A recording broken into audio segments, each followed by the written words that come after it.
So, hi everyone. We are starting now another webinar promoted by FAS on subjects related to financial markets, payments, and fintechs. And today we will discuss instant payments, foreign experience, and perspectives for Brazil. My name is Pedro Eroles. I'm a partner at the Banking, Payments, and Fintech department at FAS. And to discuss this subject today, we have four guests. Sun Aye Hwang, associate at CMS in Singapore. Bárbara Bayer, senior legal counsel at CMS in Germany. Breno Lobo, head of division at the Central Bank of Brazil. And Monica Leite, legal director at PayPal. So thank you, everyone. Thank you for joining us. Thank you for everyone who is hearing us now. So to start our webinar, I'd like to ask a question to Sun Aye Hwang. And Sun Aye, I'd like to ask you to tell us a little bit about the instant payments experience in Singapore, its implementation process, its main legal aspects, its challenges, and its main effects in the payment sector locally. Sure. I hope you can all hear me properly. If not, just give a shout or raise a hand on the Zoom function. Sure. I guess for the participants, you might be thinking, why are we hearing from Singapore? It's a city-state in Southeast Asia. It's a small country. How is it similar to Brazil? So hopefully it'll serve as a comparison point, and you'll probably see trends that are common globally, whether it's in Singapore, in the EU, or in Brazil. I personally haven't been to Brazil, but from quick Google searches, I think there are some similarities, which is broad use of mobile phones. There seems to be quite a high level of cash use still, so not everything's done digitally. And there's probably variance in take-up of digital banking or online banking options, depending on what generation you're from or what industry sector you're in. So I guess from that perspective, there are similarities. One of the main differences I think that might affect the regulations and the industry set out is that Singapore is heavily banked. So a lot of Singaporeans have bank accounts. So I think that's a difference between Singapore and Brazil. And in terms of the regulatory approach, Singapore started its instant payment journey very, very early, with initiatives starting from 1986, although most of the rollout has been in the past 10 years. So it'll be interesting to see how a country that have tried and tested initiatives as opposed to rolling it out all at once have done it. And it's been an opportunity for Singapore to try incremental initiatives, see how other countries are doing it, and see how the central bank and the regulators have also led the innovation exercise. Okay, so I'll go into a bit of how the Singapore landscape looks, how the system developed. There'll be some comments on the regulatory approach, and then go into a bit more comment about the regulatory regime proper later. So in terms of the instant payment regime in Singapore, it pretty much covers the entire payment ecosystem. So C2C, C2B, B2C, B2B. So for every point of type of payment transaction needed, there's some sort of payment system or service that supports it.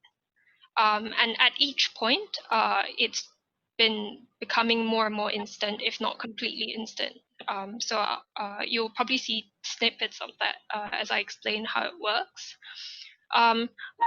Because Singapore is quite heavily banked, and because the banks are subject to very strict regulations, there's a lot of trust in banks. And because of this, C2C, which is consumer to consumer, where you're sharing a meal with your friends and you're just transferring, you're splitting the bill, or B2B, where there are service contracts between companies and they're paying for services, are done based on instant payment between bank accounts. So it's very bank reliant.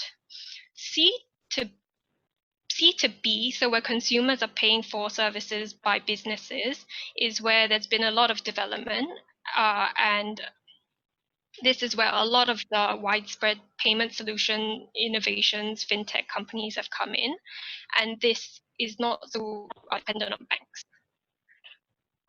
Let's see. And a lot of companies have been trying to get into the payments business. These days, I think everybody is looking for simpler, faster, better, all-encompassing. They don't want to log on to different apps. They don't want to access different functions of a service within an ecosystem separately. So retail marketplaces have added on payment services at the end. Food ordering services have added payment services at the end. Insurance, utilities, you name it, they've all got a section on payment and instant payment as part of the general service offering. Yeah, so as I mentioned earlier, Singapore started the instant payment initiative quite early on, and it's also been a key focus from the government, not just the banking regulator, because it forms a key part of the Smart Nation initiative, where the country is trying to just become more digitalized, connected, efficient as much as possible through all of its functioning sectors. And this meant that it wasn't a lone initiative by the banking regulators. There's been a lot of collaboration between the banking regulator / central bank here, which is the MAS, Monetary Authority of Singapore, as well as another regulator called GovTech, which handles technology initiatives by public bodies. And they've also worked in partnership with the Association of Banks in Singapore, which basically covers, I think it's got membership from all the banks in Singapore. So they work very closely together. Any rollout happens together. And a lot of the times when you have buy-ins from the bigger entities, it's a lot easier to roll out even in a smaller country. Let's see. Yeah, I think because somehow because of cultural reasons, people are still quite cash friendly. They still want to issue checks. There's been the initiatives from the regulators have also been supported by banks and payment service providers, which are increasingly trying to show how much easier it is to use instant payment options instead of going for cash. So one of the I guess casual initiatives you'll see is during Chinese New Year, people will give out like cash to give to children, and there's been options to try and do it online. So they make nice booklet designs online to try and make people do it using their mobile banking instead. Okay. So in terms of interbank money transfer, this is the first instant payment initiative that came out in 2014. So the system's called FAST, F-A-S-T, and it allows electronic funds transfer real-time, 24/7, 365 days. And it was launched between participating banks in Singapore, which covered the 3 key local banks as well as some of the foreign banks. And this was a big shift because a lot of cash payments now became fast payments. But you still had to use bank account numbers, so you have to you can transfer between different banks easily, but you have to register the bank account number at some point. And this was changed in 2017 with Pay Now, which is, I think, similar to what PIX is trying to achieve. So this is a peer-to-peer transfer system that relies on the same infrastructure as the FAS system. And you can send people money, whether it's B2B, B2C, C2B, C2C, or the entire gamut, based on either their mobile number, their personal identification number, or the company registration number. So the take-up for this has been immense. More than 1 million users signed up within the first few months of the launch, and a lot of companies have also been relying on it. I guess to show support for these instant payment methods, the public sector has been utilizing it quite heavily as well. So eligible members receiving like pension payments in Singapore have been able to use PayNow. Education relief packages, COVID relief packages, that they've all been issued using PayNow. So it's been used very widely, and people really like it. I guess from a regulatory regime, because it relies on the banking payment system operators as well as the clearinghouse system, it's still a bank-only function. So you could the money is withdrawn from somebody's bank account to give to another party's bank account. It's not applicable to e-wallets or other payment services so far, but of course it might change in the future. Otherwise, obviously the entire gamut of all the other wallet providers as well as contactless payment offerings are present in Singapore. So there hasn't been a push to try and come up with one solution or a market leader, which is the case in some other countries like China, where there's heavy reliance on WeChat. So all the telco or mobile-based e-wallets are present here. Other providers based on marketplaces are still here, and all the contactless payment methods, Visa, MasterCard, Amex, all the scanning using NFC technology as well as QR codes are present in Singapore.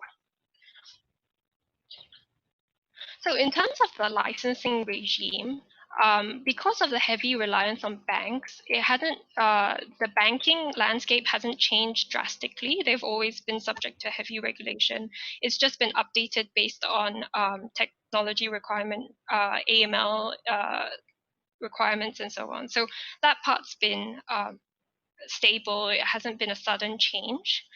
Similarly, the regulation regarding the backend infrastructure for instant payments have also not changed, and the main service provider providing the support for these instant interbank transfers is limited to I think 2 or 3 key institutions that are heavily in partnership with the central bank, and actually they are all subsidiaries of an entity that comprises of the key local banks in Singapore. So it's a very close-knit group, and I think that's also why the system is being rolled out easily, because the back end is secure.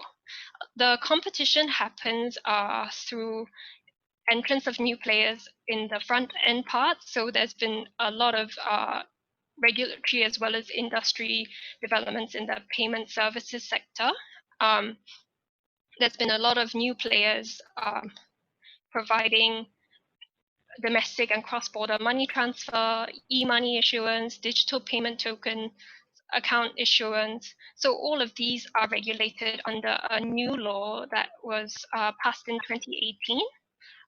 And it's to the initiative was to try and allow for a more well-covered regulation that allows these players to compete in the market, but make sure that they're all regulated. So all payment services, as well as banks and back-end service providers, are now subject to anti-money laundering requirements, cybersecurity and privacy requirements, consumer protection requirements. And I guess a unique one that might not be in every country is that there's a strong focus on interoperability. So if the regulator decides that all these payment service providers will need to work under a common platform, they can order this using subsidiary legislation, and all of they'll be easier to adapt. And this also means greater options for consumers, because they'll be able to switch between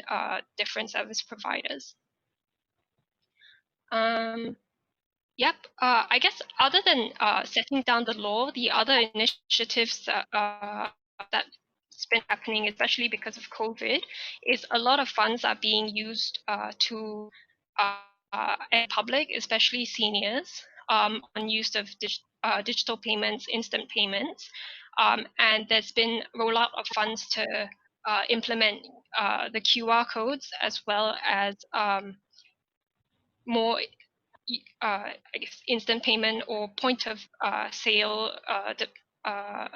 developments at traditionally non-digital friendly environments like canteens, food courts, hawker centers, which is a local coffee shop type environment in Singapore. So a lot of money is being put into education and funding, as well as rolling out the laws and the technology that supports it. Let's see. Yeah, I think in terms of the approach, just because it's happened over time, it's been quite useful, because you can see how the market is growing, and then the regulator in at the correct time. The Singapore regulators don't leave everything to the market, so they will step in, but they usually allow for market forces to come up with their own innovative ideas before stepping in and making sure that there's no one, monopolizing player, or there's more protection or interoperability between the different players. One of the I guess features is also that because it's so bank reliant still, a lot of consumers are comfortable asking for greater protection in terms of banking secrecy, their security of transaction information. So a lot of the fintech players that have entered the payment services market have had to raise their game, instead of I think other scenarios that might play out where if non-regulated entities are the ones leading the innovation, maybe they'd be more resistant to heavy regulation by the banking industry. Yep, and I think for the regulations, it's still different types of players are being authorized at different times. So there are licensing regimes for digital banks, e-wallet providers, other payment service providers being rolled out on a case-by-case basis. And especially because of COVID, it'll be interesting to see how much take-up there is for instant payments. And yeah, it'll be interesting to discuss through the panel how other countries are doing it. So, thank you. Very interesting. Thank you very much, Sunay. Before we move forward with our webinar, I'd like to say that you that are watching us can ask questions to our speakers. So you have an icon on your screen, an icon named Q&A. So you can send your question, and you read in the second part of our webinar to our speakers. So please feel free to do so. And to continue our webinar, I'd like to ask a question to Bárbara. Bárbara, continuing in our approach of foreign experience, I'd like you to tell us a little bit about the instant payments experience in Germany and in the European Union as a whole, its implementation process, its main legal aspects, and its main effects in the payments sector locally. So thank you very much. So the situation in Germany and in the European Union is a little bit different, but it also has a lot in common with the things we just heard.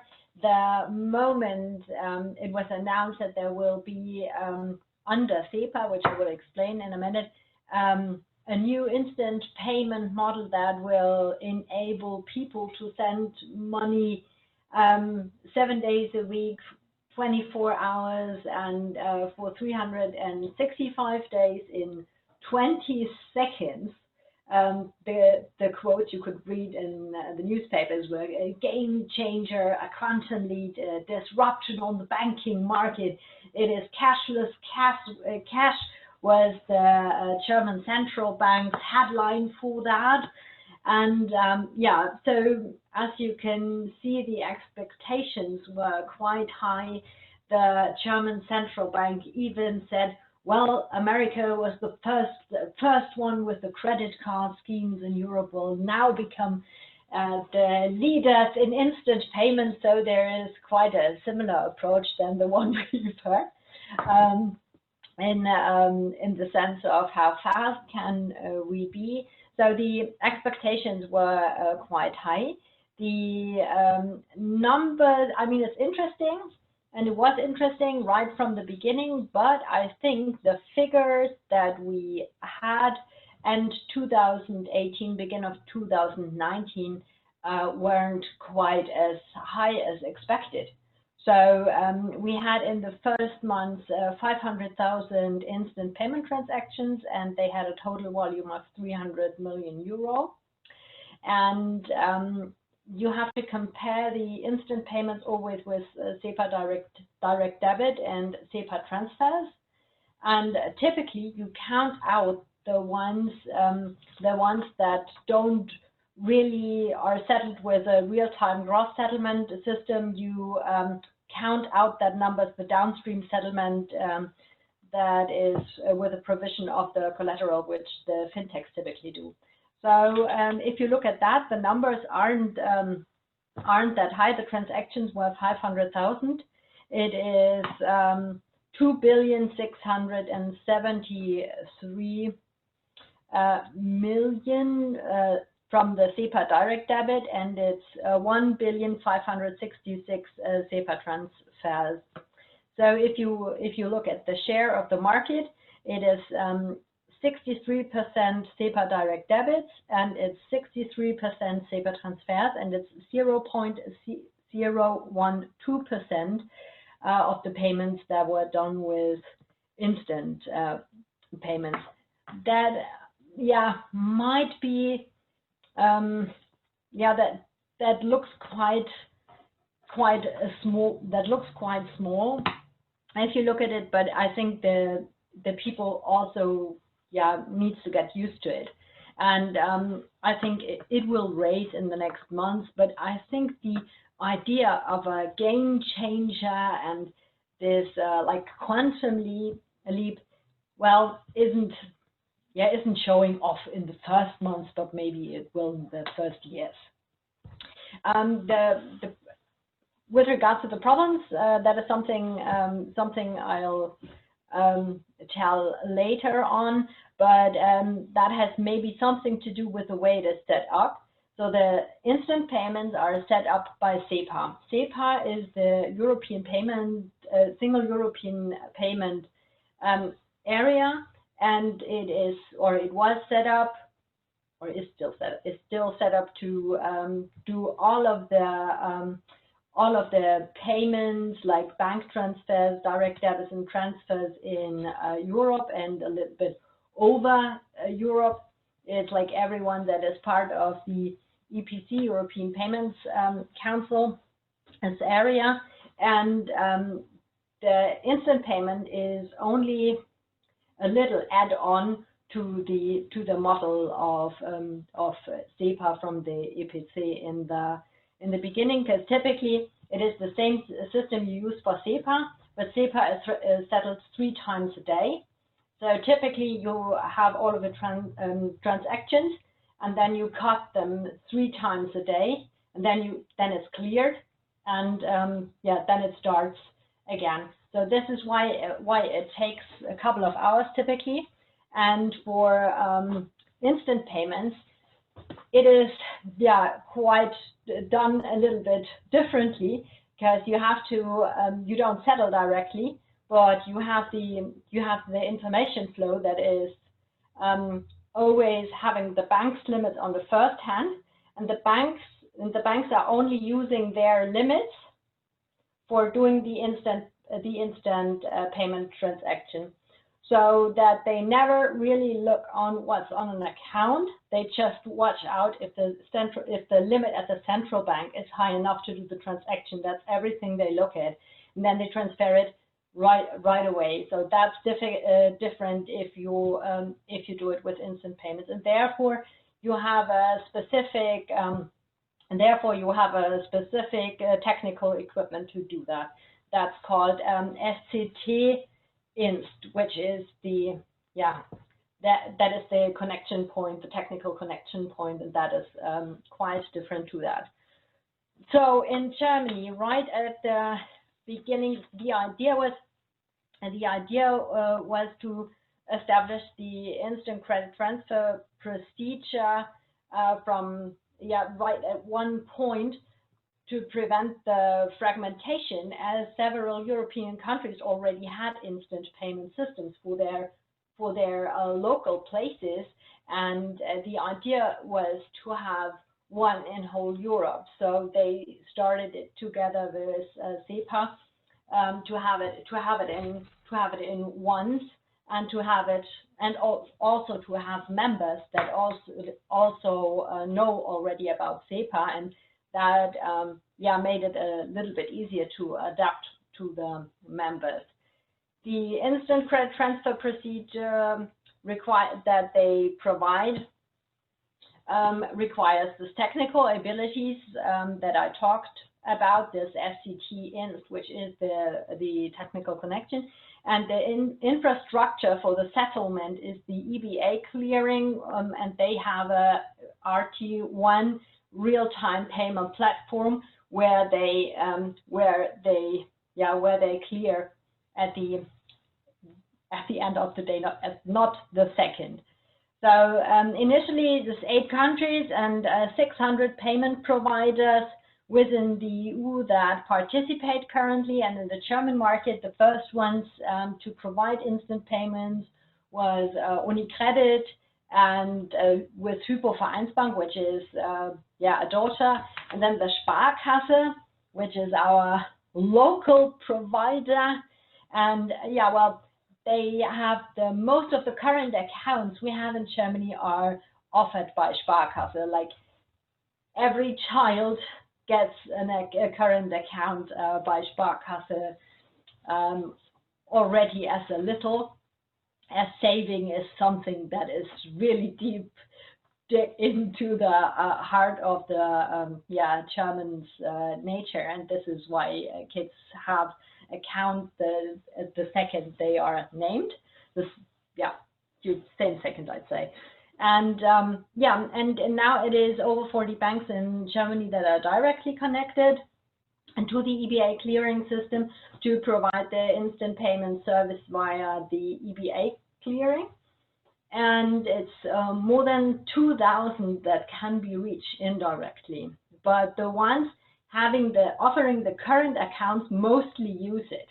There are 3 banks, I don't want to say the name, 3 banks that work with third parties to have something like instant payment, which is not directly an instant payment that's working, kind of guarantee thing that I'll explain in a minute. That is something that is also quite common, because to be part of SEPA, you have to be a bank.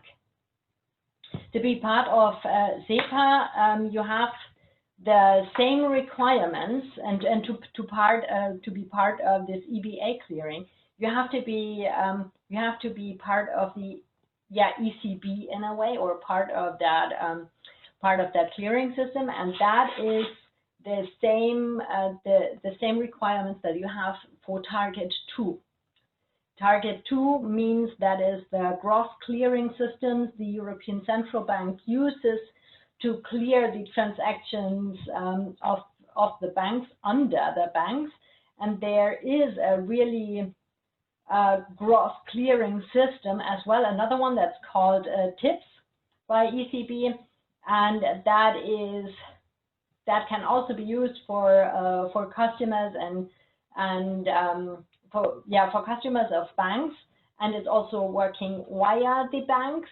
And whereas Target 2 is only for interbank transfer, and Target 2 is also one of the systems that only the money flow from the central bank to the bank is allowed, whereas TIPS is also the money from the customers of the bank can use it. So it's a bit broader, but the idea behind that is that you have to be a bank.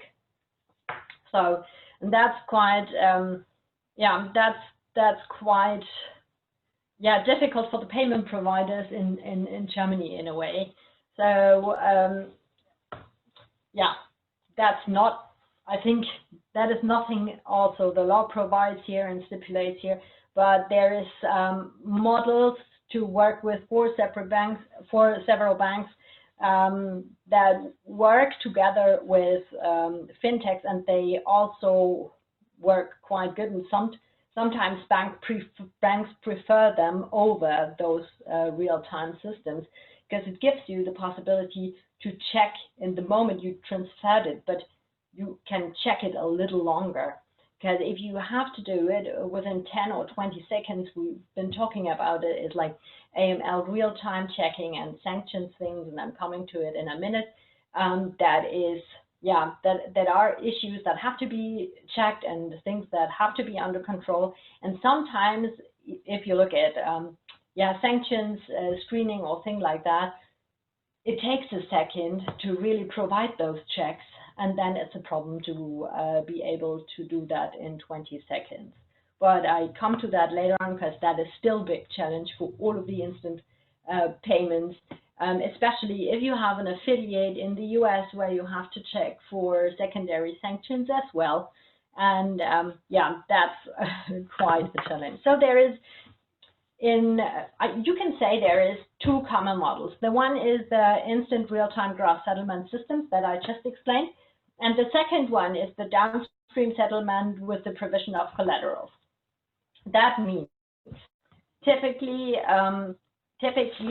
you have a payment initiation service like GiroPay or like GiroPay or Sofort, or there is several, and they initiate a payment. They initiate the payment over the bank customer's account, and as soon as they get the TAN number, the third party that helps the bank to send over the money in that short time says, well, great, I have the TAN, I know it will be paid. And this second, they pay it out to the receiver or to the receiver's bank. So, but in the end, they use the TAN, and they use the TAN as a guarantee that it will be paid, even though they don't get it in 10 seconds. And this is like a thing that is quite popular in Germany, and that is done by a lot of payment providers there. So they even provide this service to banks that don't see their chances to really implement like a real-time screening or something like that, or they have greater concerns with regards to secondary sanctions, or are afraid of things like that, as they don't have the technical systems in place, or they are afraid in a way of, and they often work together with fintechs that are initiating the payments in the end and taking over the TAN as a guarantee and pay out directly.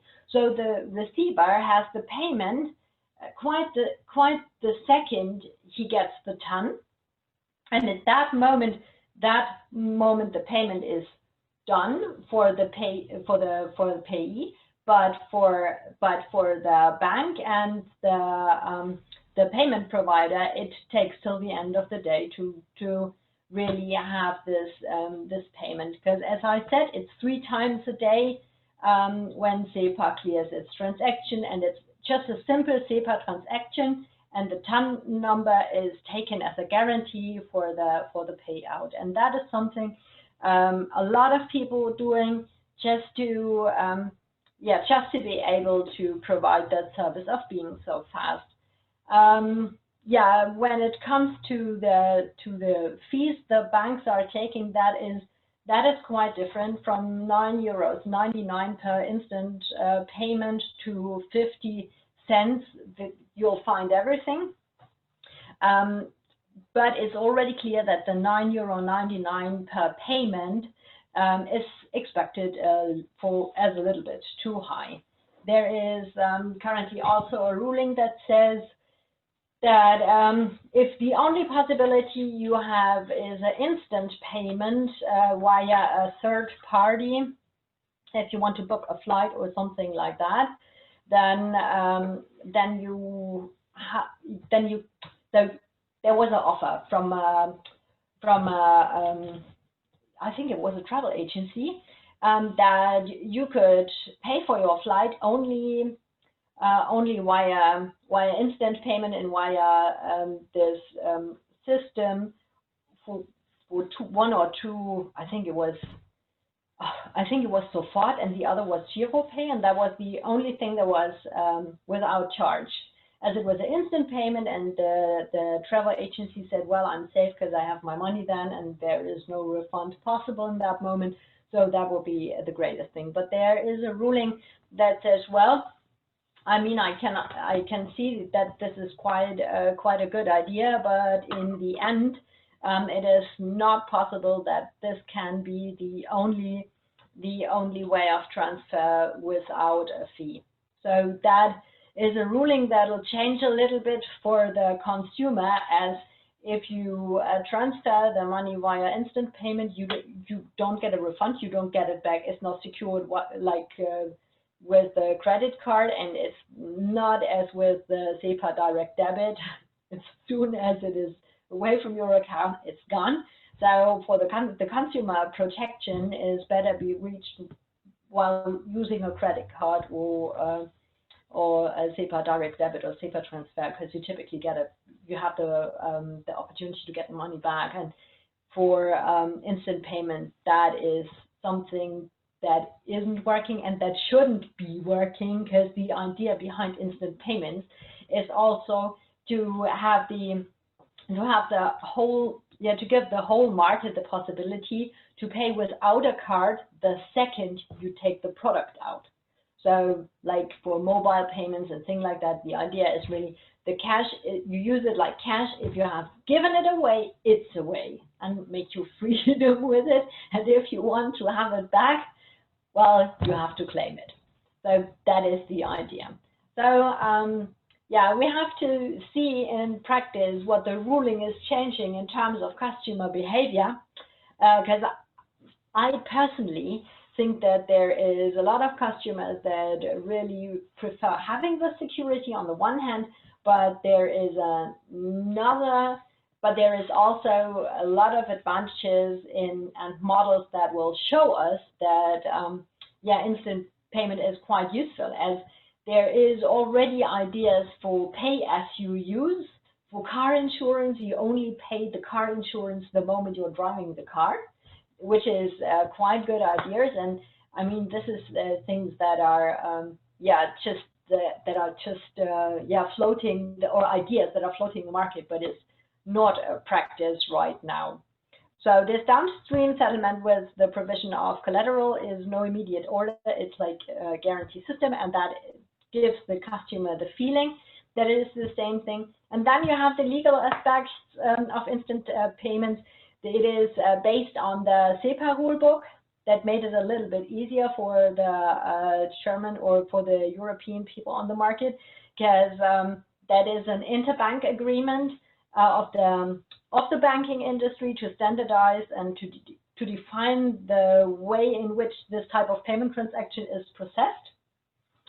And well, it is subject to Belgium law, the question is why? Okay, that's quite simple, because SWIFT is in Belgium, and the highest court in Europe is a European court, and you will find the most decisions regarding payments in Belgium, as they have SWIFT and a lot of cases. So it's kind of race to bottom, race to the top, because in the beginning SWIFT went to Belgium as they didn't have such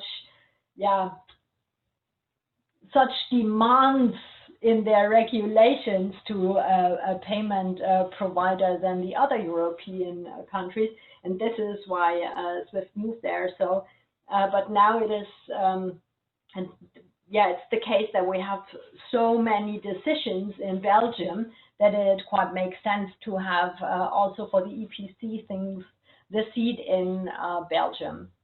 And so, yeah, it's also a multilateral agreement between the European Payments Council and the members. It's called the Adherence Agreement. And the rules of the participation are laid down in the Document Scheme Management Internal Rules, SCT Inst Annex is its name, Annex 3. And participation to the scheme in general is voluntary.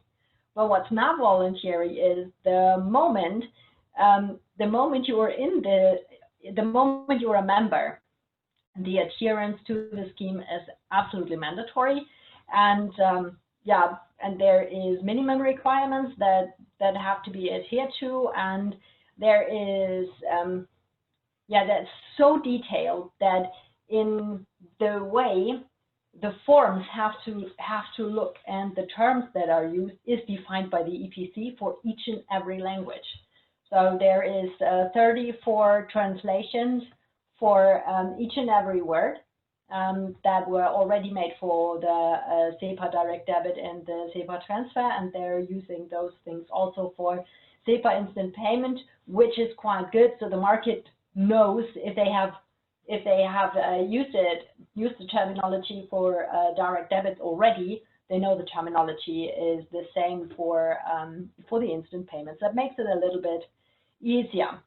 And so yeah, the Payment Services Directive is a European directive that was rolled out in yeah, all of the countries of Europe. And in Germany, we have the German Payment Services Act that transposed the legal background, I'd say, for the payment initiation services. In Germany, it is not one rule book itself. It's spread in several laws, and one is the Payment Services Act. And parts of it are in the German Civil Code. That is always if it has contact with the consumer, then it is part of the German Civil Code. And yeah, for the KYC, it is quite simple, because you typically have the bank account as one point, and you have the KYC for your account holder always. But when it comes to yeah, real-time screening, that's quite another issue, because typically you don't have to screen the second you process the payment. You typically can stop the payment in Germany if you want to check it. And if you have to transfer in 20 seconds, you really have to make sure that your KYC is conducted, that you can conduct all of your checks. So sanction circumvention is also something you have to look at if you look at money laundering, and yeah, that is an issue that often stops payments if you have a doubt, and to clarify that takes typically time. You have everything but no time if you do instant payments, so this is why you have to do a lot of stuff upfront, or to really have real-time systems, and that is necessary. And if you are not sure that you can do it with a real-time system, as your bank is too small and you have too less customers to implement it directly, you have no other chance than to do it in the way I described under the word downstream settlement with provision of collateral, this guarantee scheme that I explained to you before. And if you have the problem with secondary sanctions, you really have to watch out better, because secondary sanction is something the US really wants you to look at, and that becomes a little more complicated if it becomes a little bit more complicated if you have to do things real time, because if you stop a transaction because you have a hit, a name hit or thing like that, there is no automatic way to there is no automatic way to get this clarified for a lot of banks. There are a lot of banks having really high elaborated systems, but having really issues with clarifying those sanctions out in quite short time. Typically, most of the German banks, the big ones, they need 1.5 hours, which is quite a short time to clarify whether this is a true hit or whether they want to release the payment. But that means it's a lot more than 20 seconds. So yeah, there is a lot of things that we can do and improve still, but yeah, it's a good thing, and I watch out for the opportunities coming with it. Thank you very much, Barbara. Very, very interesting. I actually have a question, but I will try to ask you in the second part of our webinar. Very, very interesting to hear you and to hear about the experience in Germany and in the European Union. So to move forward with our webinar, I'd like to ask a question to Breno Lobo. Breno, there's a lot of people who are watching us now and that do not know, people from abroad that do not know about the role of the central bank and how is the status of the payment, instant payments implementation process now. So could you please tell us about the role of the Central Bank of Brazil in the implementation of the instant payment system in the country, and its main challenges, the status, and the next steps? Hi, Pedro. Hi, everyone who is watching the webinar. Good morning from Brazil to all the panelists. First of all, I'd like to thank FAS invitation to share Brazil's experience on implementing our instant payment scheme named PIX, as you said. A few weeks ago, we had the opportunity to share PIX main features and the evolution of the project in a previous webinar promoted by FAS. It's always a pleasure to be here with you. We are here once again to share our experience with PIX, having perspective other international experiences. This sharing of experiences is essential to develop a system that fulfill the needs of a particular population. Before we started the development of our system, we spent almost a year back in 2017, 2018, studying, reading reports, visiting countries in order to learn with existing and under implementation systems around the world. Of course, Singapore and the European Union were experiences that we studied a lot. Particularly, we talked to Vocalink, which is the instant payment system operator in Singapore, in order to get details and insights from the jurisdictions where they operated, including the United States, the United Kingdom, Thailand, and Singapore. And the European Central Bank is one of the central banks that we have a great and close relationship. It was a major source of information, mainly regarding the development of TIPS. We discussed a lot of technological issues with Banca d'Italia, which was the central bank who developed TIPS. And I can say that the technological architecture of our settlement platform has lots of similarities with TIPS. Let's get now to your question. The Central Bank of Brazil has basically two roles in the implementation of the instant payment scheme in Brazil. First of all, the Central Bank of Brazil is the scheme owner. So we are in charge of defining PIX rulebook. One of the rule books that we studied a lot, we read it exhaustively, was the SCT scheme from EPC in Europe. It was a major source of information, not only the rule book, but also all the documentation that it's available in their website. It was really useful for us. So what's covered in our rule book? The rules for participation. We have mandatory participation here in Brazil for bigger banks and bigger payment institutions. So all the institutions that provides more than 500,000 accounts have to participate in PIX and offer PIX to their clients. The rule book also covers the procedures to initiate PIX, the settlement rules, including the finality of the transaction, the liquidity mechanisms that are available to all the institutions, the proxies to facilitate PIX initiation, like was said that exists in Singapore, for example. So Brazilians may initiate a PIX using their telephone number, their email, their text number, and also a random virtual number that PIX is going to generate to each citizen or company if they want. They can also start PIX by scanning a QR code. We also stated in PIX rulebook some brand rules. So like Visa and MasterCard, PIX has also has its own brand and also has his rules of using it. I'll turn into this specificity later on.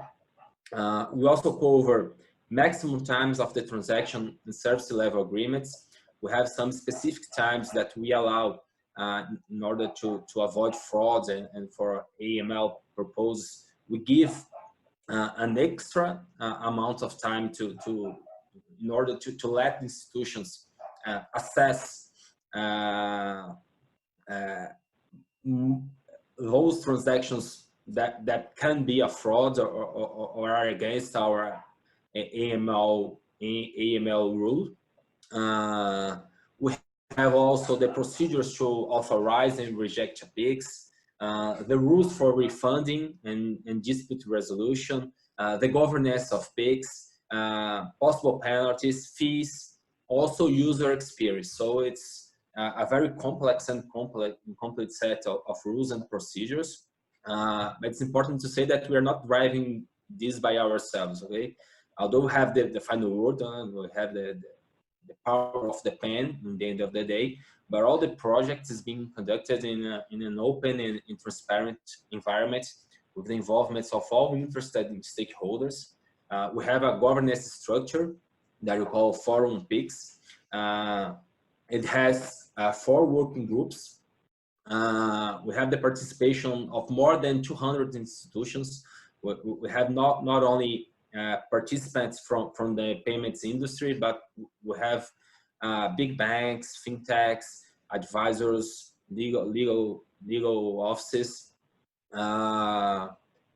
Anyone who wants to contribute, we are open to hear their suggestions and opinion. Of course, the Central Bank of Brazil is leading the whole process, but we know that the dialogue,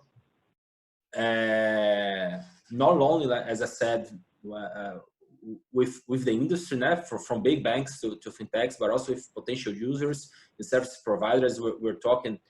There are merchants associations in this forum. They are giving the point of view, their opinion. So it's really essential to develop this new ecosystem, hearing from all the stakeholders involved in the payments process. So the second role that Central Bank of Brazil is playing is the development, operation, and management of the technological infrastructure needed to support PIX. We are right now developing and testing 2 infrastructures. So we have a new financial market infrastructure that we build to settle all PIX transactions. And we also build a proxy directory database, which will store all the banking data of each citizen and company that will use the proxies that I mentioned earlier to facilitate the initiation of PIX. So the Central Bank of Brazil will also centralize all the information regarding the APIs to enable and facilitate and simplify the initiation of a PIX.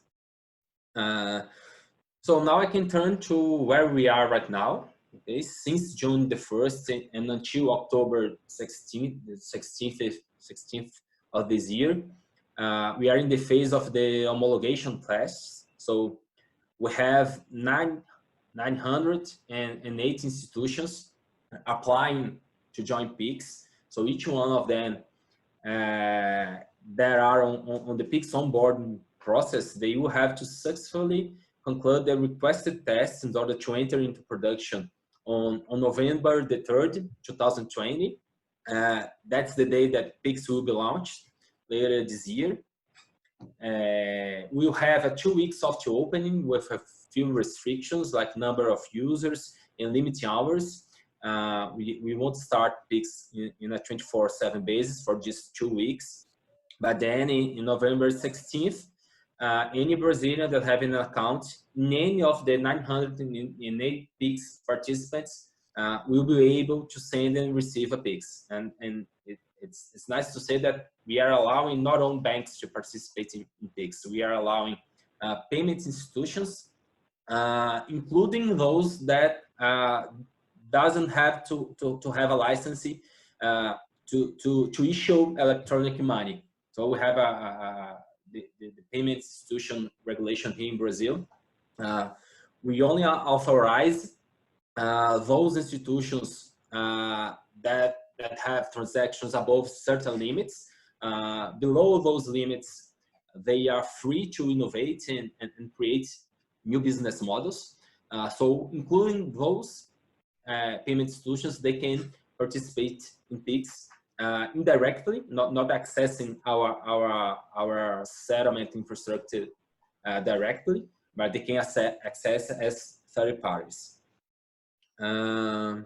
So in synthesis, both of our infrastructures are already built, okay? And we are right now testing them and also testing participant systems and capability of making a PIX. And I will end here my first intervention by sharing with you our main challenges in this whole process. The first one is, I believe it's common to all jurisdictions that implemented this 24/7 operation of the infrastructures. It's how to change a tire in a driving car. No? It's a technical challenge. It's not that easy to maintain and implement new features without turning down the key of the system. Okay, but I believe that we have already overcome this challenge. The sharing of foreign experience was essential for us to design a system with the proper architecture that could make this possible. A second challenge for us is having a 24/7 supporting team available to fix any problem. Hiring a team with the necessary expertise to work on a 24/7 basis is not simple in the Brazilian public sector context, but we are overcoming this challenge as well. And the third one, and maybe I think that's the main challenge, is communication. It's how to get PIX to all Brazilian citizens and companies and merchants to get them know what does PIX mean, what does PIX can do. So, and of course, that's a project that's being led by Central Bank of Brazil, and our range is pretty limited. You know? We're not designed to have this contact, close contacts with the population, but we are making great efforts to inform the population about this new means of payments, We are educating merchants about it. So we are talking with lots of merchants associations. We know that in an industry with significant network effects, bringing information to both sides of the market are essential for adoption. So people have to know what Pixel is in both sides of the market. And that is exactly what we are trying to do. We're trying also to involve government payments, payments of public utility bills, payments of public transportations. So we're trying to get Pix into services that every citizen in Brazil pays. Another point, then I turn to the Pix name and brand. We really think that it's essential to have a brand, a specific and simple name for an instant payments transaction. We learned that from Swish in Sweden, Mobile Pay in Denmark, Prompt Pay in Thailand, Pay Now in Singapore. Having a cool name and also a brand is essential to let the population meet and acknowledge the new means of payments and enhancing its adoption. It's pretty essential, and that's why we came up with Pix. We believe that it's going to be well recognized by the population. They will see all the benefits associated with it, and we really hope that we have a great adoption. Of course, we know that the adoption of a new means of payments is not something fast. No, there are apps, culture involved in when people choose which means of payments to use in a certain transaction. But we do believe that we are building a new means of payments that will be used by our population. That's it for the beginning, Pedro. You can go on with the webinar, please. Thank you very much, Breno. It will be very, very useful for those, especially for those who are outside Brazil, to know more about the implementation process and the process of instant payment implementation in Brazil. Thank you very much. So to finish our webinar, I'd like to ask a question to Monica Leite. And Monica, are you hearing us? Yes, I can hear you. Okay, okay, just to check. Thank you for the confirmation. And Monica, considering the implementation of Pix in Brazil, what are, in your opinion, the main benefits and the main challenges for payment institutions in Brazil? Hi, everyone. Thank you, Pedro, and thank you, FAS, for the invitation. I apologize for the background noise. There is a construction going on in the neighborhood, so apologies for that. No problem. I think historically, the big banks have played a very important role in the financial and payments market in Brazil. So now we see some change since the beginning of the regulation of the payments industry back in 2013. This landscape have changed a little bit, and we see the new entrants playing a more important role and not replacing the big banks. I don't think this is what's going to happen, but they are occupying a more important space now. We see those new entrants as the payment institutions that manage payment accounts that are getting more and more similar to the traditional bank accounts that we have in the market for many years.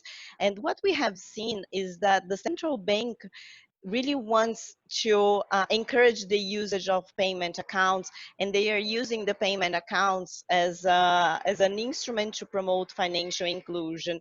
And they are the central bank is taking really important measures to make the payment accounts more competitive with the traditional bank accounts. So, for example, we can see the there is a simplified onboarding for payment accounts. The risk management requirements are more simpler for payment accounts as compared to the traditional bank accounts, but keeping the same level of controls and AML and KYC measures. The payment accounts have access to the traditional banking transfer mechanisms that are TED and DOC. They can be used for wage purposes. We can see that it is possible for the payment institutions to remunerate the balance that is kept by the account holders in the payment account, which is something that really make them competitive with the traditional bank accounts. And now we see the possibility of having the payment institutions having access to instant payments and open banking. And it's really important what the central bank is doing in Brazil, that is to communicate with the market, launching public consultations prior to issuing new rules. So the fact that the payment institutions can have access to instant payments, it's really something that will benefit the entire market, because we will see, as you know, the fintechs and the payment institutions are those that are really bringing innovation to the market. So the fact that they can compete with the big banks in this landscape is really beneficial for the entire market. The way I see the instant payment for the payment institutions is that it can really benefit the market because of the transfer of funds in a fast manner, which will likely reduce the cost of transaction. In Brazil, for those who are watching from other countries, when we have payments with credit card, it can take up to 30 days to be settled. So the fact that we will see the peaks being transferred in a few seconds is really something that will make the market more competitive. Today, we can see that, especially in the e-commerce, when we are talking about payments with bank slips, that is still a common payment method that is still used even in e-commerce, where we see that people have an interest to have buy things and get them immediately. When they use payment, the bank slips, the bank slips can settle in sometimes up to 3 days. So if we can have peaks in the e-commerce, it will make the merchant's life much simpler, because the transaction will settle in few seconds, so they can send the goods to the buyer house immediately. They don't need to wait, so it will reduce the problems in their inventory and other issues that they have because of the length for settlement for the traditional payment methods. Also, when we are talking about government payments, if you go to a public park and you want to buy a ticket, you have to go to the cashier, and then you have to go to a bank to make the payment until the payment is settled, so that you can have access to the entrance. And this is an example that when I had a meeting some months ago with the Treasury Department of the government, they gave this example as a way that the government itself needs to modernize its payment methods. So, and the fact that PIX will be launched will certainly help them, and the payment institutions have a lot to contribute with that. I think on the challenge side, what concerns us a little bit is the fees structure. So in the same way that it's great to be there and compete with the big banks have a much better structure to have lower fees. So this is something that we need to take into consideration, and needs to be very well considered, especially by the regulators when the market starts defining the fees that they will charge from the users. Some weeks ago, there was some discussions. The central bank promoted a discussion around peaks, and it was announced to the public that the P2P payments with Pix, when it involves individuals, should be free for the users. So even though this is a great, I think it needs to be seen with some consideration as well. We need to be I think it makes total sense when we are talking about friends and family payments, but even in when we see payments between two individuals, there might be payments for consideration for goods and services. So there are still commercial payments, and in Brazil, as we all know, there is a lot of informality. So we see individuals with a tax ID, without company's ID, a legal entity tax ID, to be in the commercial market. So if those transactions are free for them, there might be some encouragement for the informal activities. So this is something that should be taken into consideration when announcing and when issuing the rules related to those low fee or zero fee transactions.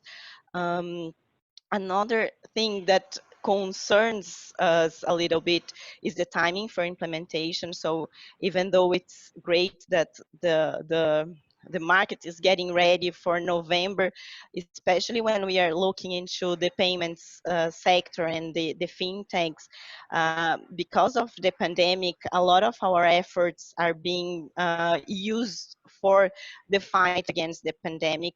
We see a lot of migration from the payments to the electronic means of payment. So we are playing a really important role there. So there is a concern about the timing for implementation, if November is really feasible for all the payments institutions.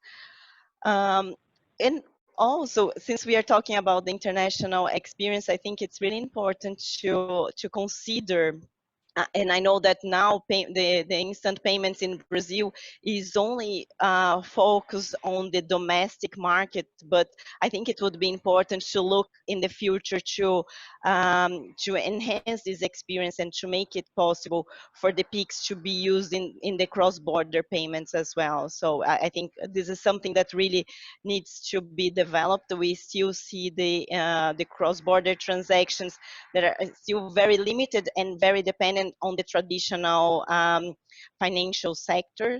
So this is something that could enhance the customer's experience if we had PIX being used for cross-border payments as well. I think that's it. Thank you, Pedro. Thank you, Monica. Thank you very much. Thank you all for your participation in our webinar. Well, we received a lot of questions from our audience, but as we are running out of time, I will make just a final question and open to final comments to you all. It was a very, very interesting discussion, very interesting to hear foreign experiences and the expectations of the implementation of instant payments in Brazil, both from the regulator and from a payment institution. So just to make this final question, to finish our webinar, then I will open to final comments. It is the following. Received this question from three different persons. So here it is. For Sunae and Bárbara. So if you, given that you are experiencing, you have this experience in a more mature market with instant payments, what would be your message for the Brazilian regulator and for the Brazilian companies that have the expectation of implementation of PIX? It's a very difficult question, but it's very broad too, so you can make your final comments, and then Breno, Monica, please make your final comments on the answers from Sunae and Bárbara. Thank you. So what I've seen, and Breno just talked about it,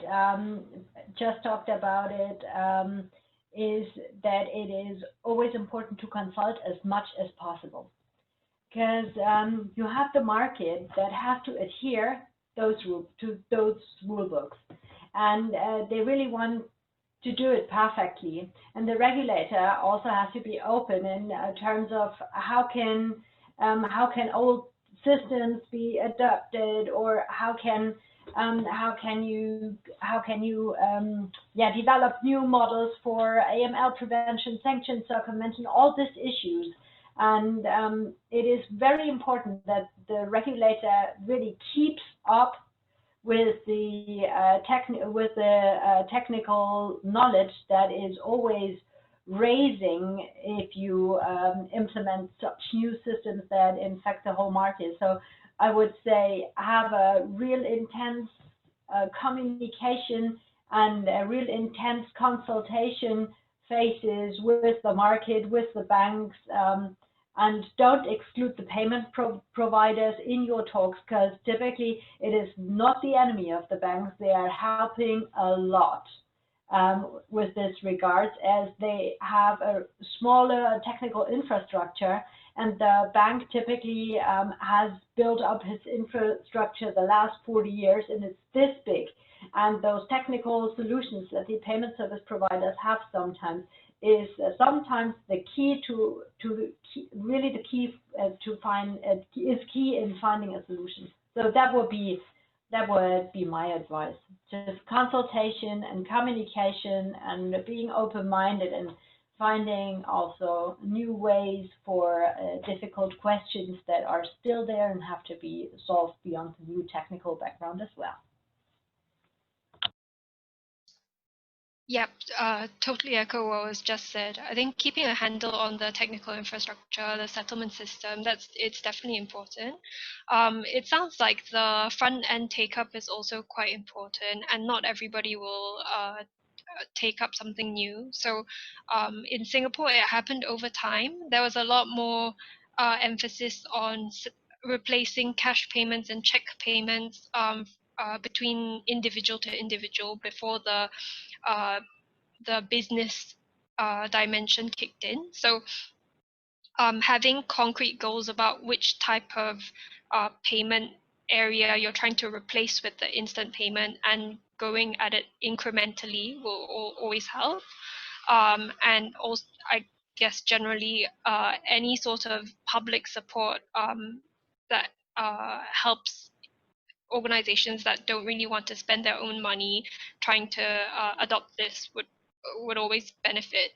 And maybe because it's a COVID era, any sort of public initiative that helps rollout of relief packages, tax rebates, whatever it is, using the system might be a good chance for everybody to see how it's used, as opposed to leaving the market to take it up on their own. Thank you. Breno, Monica. Well, thank you for the advice. We are indeed doing lots of public consultations. I really don't know the number of public consultations that we had already done. Each aspect of the system, each rule, its technical aspect, we consultate with our working groups. They are complaining with the amount of consultations that we're doing, because it's almost one each week. In the past 3 or 4 months, we are really in a really speed pace. Institutions are talking a lot about this advice that Sean mentioned about the incremental launching of the functionalities. We are adopting a different strategy here. We are liking launching in a big bang, if I may say so. It's kind of risky, we know. We didn't want to let the population associate PIX with P2P transactions. That was our main concerns. We believe that some countries had this problem, and institutions saw lots of value in the B2B transactions. And so why not give them P2B, P2M, C2M transactions as well already in the launch. So we are developing all the QR codes structure. We did something very similar to what Singapore did with their standardized QR codes. So we have our standards here based on EMV. So Singapore was a great source of information. And the onboarding on Pix was very surprising for us. We have almost 1,000 institutions. We have only 34 that are mandatory. So institutions are seeing value on Pix. So they want to offer Pix to their clients, and that's what we saw it as a good thing that came from the industry. So it's been a major challenge, and we still have 4 months of hard working until the launch. But all this sharing of experiences is really, really, really important for us. It's really good. It helps us a lot, and we really hope that we deliver a great and simple and nice means of payments to our population.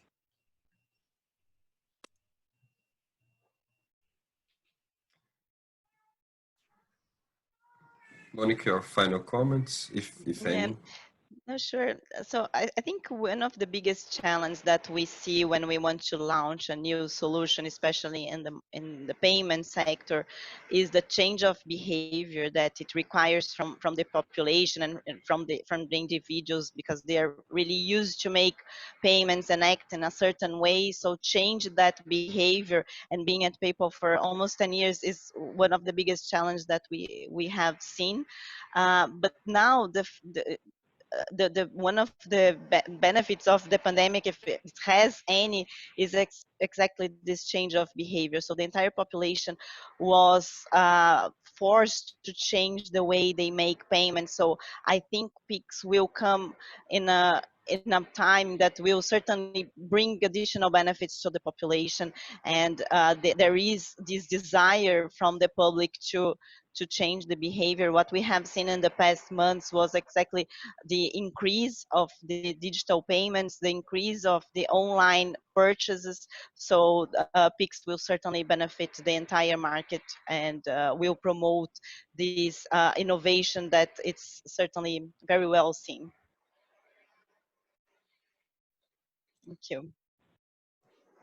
Thank you. Thank you, Monica. So with this, we finish our webinar today. I'd like to, on behalf of FAS, I'd like to thank all the speakers and all those who watched this live, and remind you that the video of this webinar will be made available in YouTube by our firm shortly.